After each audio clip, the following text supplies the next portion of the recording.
বন্ধুরা, আপনারা কি কাশির সমস্যায় ভুগছেন? তাহলে আজকে আমরা এই ভিডিওটির মধ্যে আপনাদের সাথে এমনই একটি হোম রেমেডি শেয়ার করব, যেটি কিন্তু আপনি সম্পূর্ণ ঘরোয়া উপায়ে বাড়িতেই বানিয়ে নিতে পারবেন। এবং এই রেমেডি যদি আপনি ইউজ করেন, আপনার কাশি যতই পুরনো হোক না কেন, সেটি কিন্তু খুব সহজে এবং খুব তাড়াতাড়ি সেরে উঠবে। তো আজকে আমরা এই যে রেমেডিটা আপনাদের সাথে শেয়ার করব, এর মাধ্যমে আপনার কাশি যদি শুকনো কাশি হয়ে থাকে কিংবা কফযুক্ত কাশি, যেমন ধরনেরই কাশি হোক না কেন, সেটি কিন্তু খুব তাড়াতাড়ি সহজেই সেরে উঠবে। তো আপনি যদি অনেক ধরনের ওষুধ ইউজ করেছেন এবং অনেক ধরনের কফ সিরাপও ইউজ করেছেন, কিন্তু কোনো রকমের ফল আপনি পাননি এবং আপনি সম্পূর্ণ হতাশায় ভুগছেন, তাহলে আমাদের এই যে রেমেডি আমরা শেয়ার করছি, এটি অন্তত আপনি একবার ট্রাই করুন। আই এম শিওর আপনি কিন্তু হতাশ হবেন না এবং খুব তাড়াতাড়ি আপনার কাশিটা সেরে উঠবে। তো চলুন দেরি না করে ভিডিওটি শুরু করা যাক। বন্ধুরা, এই যে রেমেডিটি আজকে আমরা শেয়ার করব, এটি আপনি কিন্তু বড় মানুষদের জন্য ব্যবহার করতে পারেন এবং আপনার বাড়িতে যদি ছোট্ট বাচ্চা থাকে 10 বছরের উপরে, তাদেরকেও কিন্তু আপনি দিতে পারেন। এবং এই রেমেডিটি তৈরি করার জন্য আপনার কিন্তু শুধুমাত্র 5টি উপকরণ লাগবে, যে 5টি উপকরণ আপনি হামেশাই আপনার রান্নাঘরেই পেয়ে যাবেন। সবচেয়ে প্রথম উপকরণ যেটি আপনার লাগবে এই রেমেডি তৈরি করার জন্য, সেটি হলো গোলমরিচ, মানে কালো গোলমরিচ। তো এই যে কালো মরিচ, এর মধ্যে কিন্তু অ্যাসপেক্টরেন্ট প্রপার্টি থেকে থাকে। অ্যাসপেক্টরেন্ট প্রপার্টির মানে হলো আপনাদের ফুসফুসের মধ্যে যে কাপটি জমে আছে, তো এই যে সর্দিটা, এটি কিন্তু আপনার যে ফুসফুসের যে শিরাগুলি আছে তার মধ্যে কিন্তু বসে আছে, জমে আছে। তো এই যে অ্যাসপেক্টরেন্ট প্রপার্টি, এটি কিন্তু এই সর্দিটাকে গলিয়ে বের করে আনতে সাহায্য করে, যার ফলে আপনার কফ অনেকটাই কমে আসবে এবং এটি বেরিয়ে যাওয়ার ফলে আপনার ইনফেকশনটাও কিন্তু খুব দ্রুত সারতে সাহায্য করবে, যার ফলে ওভারঅল আপনার কিন্তু কাশিটাও আস্তে আস্তে সেরে যাবে। দ্বিতীয় যে উপকরণ এর মধ্যে অ্যাড করবেন, সেটি হলো ব্ল্যাক সল্ট, মানে বিট লবণ। তো এই যে ব্ল্যাক সল্ট, এর মাধ্যমে কিন্তু আপনার যদি শুকনো কাশি থাকে তার থেকেও কিন্তু আপনি আরাম পাবেন। এবং দ্বিতীয় যে কফযুক্ত কাশি, মানে যে কাশির মধ্যে আপনার সর্দি যুক্ত থাকে, মানে কফযুক্ত থাকে, সেরকম ধরনের কফযুক্ত কাশিতেও কিন্তু আপনি হেভি পরিমাণে আরাম পাবেন। এটি বেসিক্যালি আপনার যে শ্বাসনালী, সেটিকে কিন্তু রিল্যাক্স করতে সাহায্য করে। তো অনেক দিন ধরে ড্রাই কফ হওয়ার ফলে আপনার যে শ্বাসনালী, মানে ব্রঙ্কাই, এটি কিন্তু শুকিয়ে যায়, যার জন্য এই যখনই আপনি ব্ল্যাক সল্ট এর মধ্যে অ্যাড করবেন, তার ফলে আপনার এই যে শ্বাসনালীকে কিন্তু রিল্যাক্স করতে সাহায্য করবে। এর জন্য আলটিমেটলি আপনার কাশি অনেকটাই কমে যাবে। এবং তৃতীয় যে উপকরণ এর মধ্যে লাগবে, সেটি হলো জোয়ান। তো এই জোয়ান কিন্তু আপনার চেস্ট কনজেশনকে দূর করতে এবং সর্দি কাশিকে ঠিক করার জন্য কিন্তু খুবই এফেক্টিভ। এবং পরবর্তী যে উপকরণ যেটি আপনার লাগবে, সেটি হলো ছোট এলাচ। এই ছোট এলাচের মধ্যে এমন কিছু প্রপার্টিস আছে যেটি কিন্তু আপনার থ্রোট ইনফেকশনকে কম করতে সাহায্য করবে। এটির মাধ্যমে আপনার চেস্টের মধ্যে যে কফটি জমে আছে, সেটিকে পাতলা করবে এবং তার থেকে আপনার মুক্তি দেবে, যার জন্য ওভারঅল সর্দি কাশির ক্ষেত্রে এর মাধ্যমে কিন্তু আপনি অনেকটা ফায়দা পাবেন।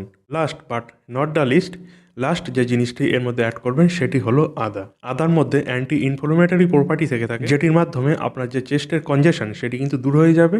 আপনার চেস্টের মধ্যে যদি কোনো ইনফেকশন থেকে থাকে, সেটিও কিন্তু দূর করবে। আপনার ফুসফুসের মধ্যে যে ইনফ্লামেশন তৈরি হয়ে থাকে, সেটিকে ঠিক করে থাকে। এর পাশাপাশি আপনার ফুসফুসের মধ্যে যদি কোনো ইনফেকশন থেকে থাকে, সেটিও কমিয়ে থাকে। এছাড়া আপনার ফুসফুসের মধ্যে যে সর্দিটা জমে আছে, মানে যে কফটি জমে আছে, সেটিকেও হালকা করে বার করে আপনার সর্দি কাশির হাত থেকে কিন্তু মুক্তি দেবে।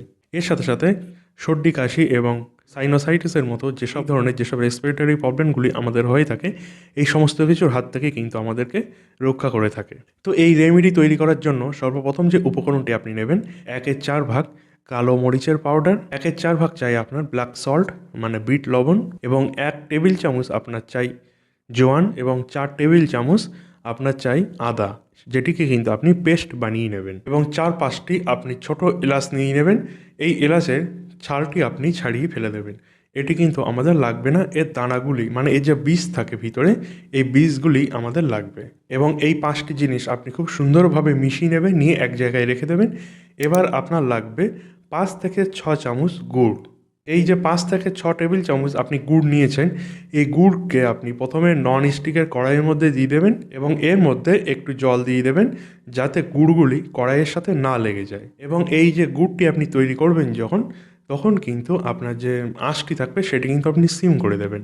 দেওয়ার ফলে যতক্ষণ এই গুড়টি না গলছে, ততক্ষণ আপনি জল দিয়ে এটিকে ভালো করে ঘুরতে থাকুন, মানে এই যেভাবে আমরা দেখাচ্ছি এইভাবে ঘুটে নিয়ে মানে গুড়টা যখন গলে যাবে তার মধ্যে এই 5টি ইনগ্রিডিয়েন্ট কিন্তু অ্যাড করে দেবেন এবং এই সমস্ত কিছু আপনি এর মধ্যে দিয়ে দেওয়ার পর 1 থেকে 1.5 মিনিট কিংবা 2 মিনিট হাঁটলেই এই গুড়টাকে কিন্তু আপনি নাড়াবেন, মানে এইভাবে যেভাবে আমরা দেখাচ্ছি এইভাবে। কিন্তু এটি আপনার মনে রাখবেন, আপনার যে আঁচ থাকবে সেটি কিন্তু সিম করে রাখতে হবে, এটি যেন খুব বেশি না হয়, খুব গুড়টা কড়া না হয়ে যায়। যদি এই গুড়টি কড়া হয়ে যায় সেক্ষেত্রে টেস্টের দিক থেকে এটি কিন্তু খুব বাজে খেতে হবে। সেই জন্য সেটি কিন্তু আপনার মাথায় খেয়াল রেখেই এই গুড়টি আপনার বানাতে হবে। তো এই গুড়টি আপনি খুব ভালোভাবে নাড়িয়ে বানিয়ে নেবেন। নেবার পর একটি কাঁচের জার নেবেন, পরিষ্কার কাঁচের জার। সেই কাঁচের জারের মধ্যে এই গুড়টিকে আপনি ঠান্ডা করে ঢেলে রেখে দেবেন স্টোর করে। তো এই যে রেমেডিটি আপনি বানালেন, এই রেমেডিটি আপনি কিভাবে ব্যবহার করবেন, মানে কিভাবে আপনি নেবেন। এই রেমেডিটি আপনার মর্নিংয়ে নিতে হবে এবং রাত্রে খাওয়ার পর নিতে হবে। মর্নিংয়ে আপনি আধা চামচ নেবেন এবং রাত্রে খাওয়ার পরও আপনার হাফ চামচ নিতে হবে। মর্নিংয়ে যদি আপনার সময় না পান সেক্ষেত্রে দিনের মধ্যে যে কোনো সময় আপনি নিতে পারেন, কিন্তু রাত্রেরটা আপনি অতি অবশ্যই কিন্তু খাওয়ার পরেই নেবেন। এবং এটি যখনই আপনি সেবন করবেন তার সাথে কিন্তু অতি অবশ্যই আপনার গরম জল খেতে হবে।